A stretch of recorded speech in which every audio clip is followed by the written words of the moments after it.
Television Authority, NTA. The President, Commander-in-Chief of the Armed Forces, Federal Republic.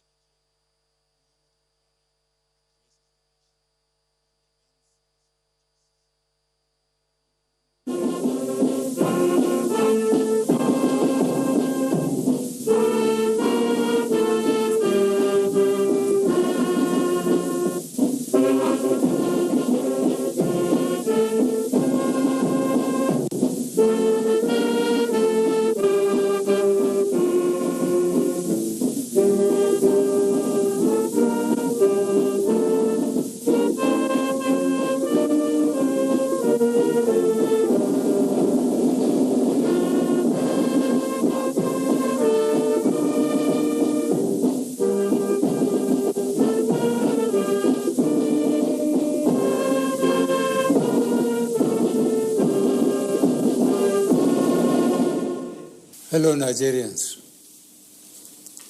It has become necessary for me to address you, having heard from many concerned Nigerians and having concluded a meeting with all the security chiefs. I must warn those who have hijacked and misdirected the initial, genuine and well-intended protest of some of our youth in parts of the country against the excesses of some members of the now disbanded Special Anti-Robbery Squad, SARS. On Monday, 12th October, I acknowledge the genuine concerns and agitations of members of the public regarding the excessive use of force by some members of SARS.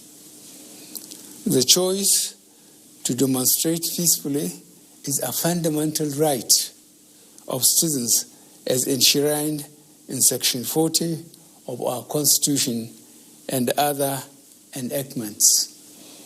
But this right to protest also imposes on the demonstrators the responsibility to respect the rights of other citizens and the necessity to operate within the law.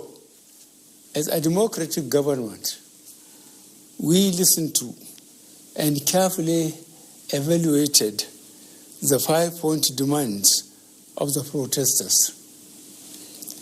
And having accepted them, we immediately scrapped SARS and put measures in place to address the other demands of our youth. On approving the termination of SARS, I already made it clear that it was in line with our commitment to the implementation of extensive police reforms. Sadly, the promptness with which we have acted seems to have been misconstrued as a sign of weakness and twisted by some for their selfish, unpatriotic interests. The result of this is clear to all observers. Human lives have been lost, acts of sexual violence have been reported, 2 major correctional facilities were attacked and convicts freed, public and private properties completely destroyed or vandalized, the sanctity of the palace of a peacemaker, the Oba of Lagos, has been violated. So-called protesters have invaded an international airport and in the process disrupted the travel plans of fellow Nigerians and our visitors. All this executed in the name of the End SARS protests. I am indeed deeply pained that innocent lives have been lost. These tragedies are uncalled for and unnecessary. Certainly, there is no way whatsoever to connect these bad acts to legitimate expression of grievance of the youth of our country. The spreading of deliberate falsehood and misinformation through the social media in particular, that this government is oblivious to the pains and plight of the citizens is a ploy to mislead the unwary within and outside Nigeria into unfair judgment and disruptive behavior.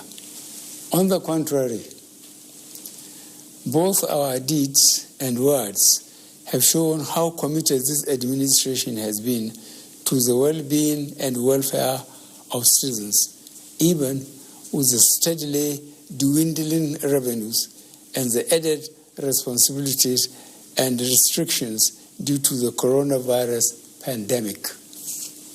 Government has put in place measures and initiatives principally targeted at youth, women, and the most vulnerable groups in our society.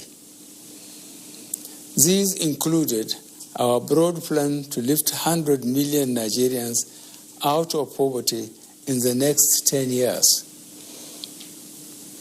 The creation of 75 billion Naira National Youth Investment Fund to provide opportunities for the youth and the micro, small, and medium enterprises survival fund, through which government is A, paying 3 months' salaries of the staff of the 100,000 micro, small, and medium enterprises.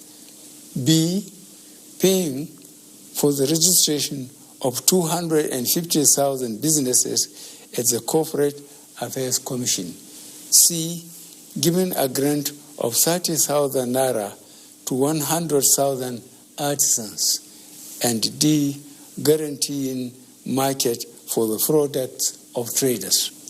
These are in addition to many other initiatives, such as A, farmer money, B, trader money, C, market money, D, N-Power, E, N-Tech, and F, N-Agro.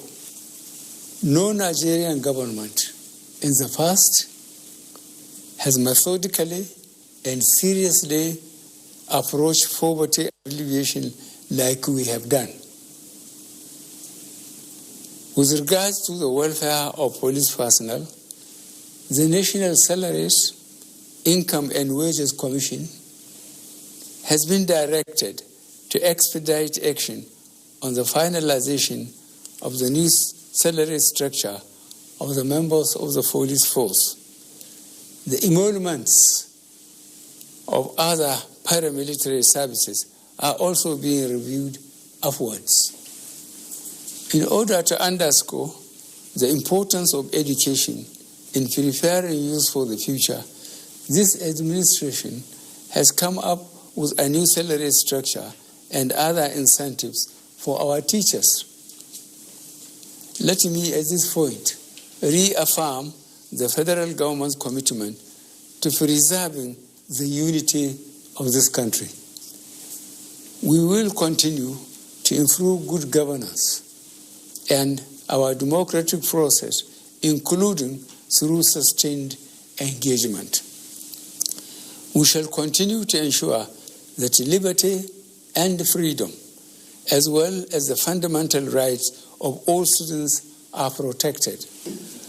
But remember that government also has the obligation to protect lives and properties, as well as the right of citizens to go about their daily businesses freely and protected from acts of violence.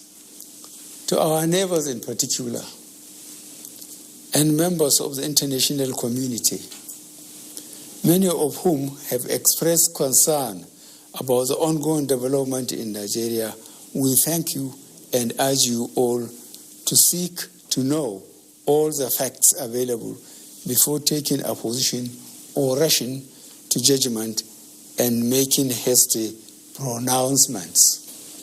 In the circumstances, I would like to appeal to protesters to note and take advantage of the various well-thought-out initiatives of this administration designed to make their lives better and more meaningful, and resist the temptation of being used by some subversive elements to cause chaos with the aim of truncating our nascent democracy.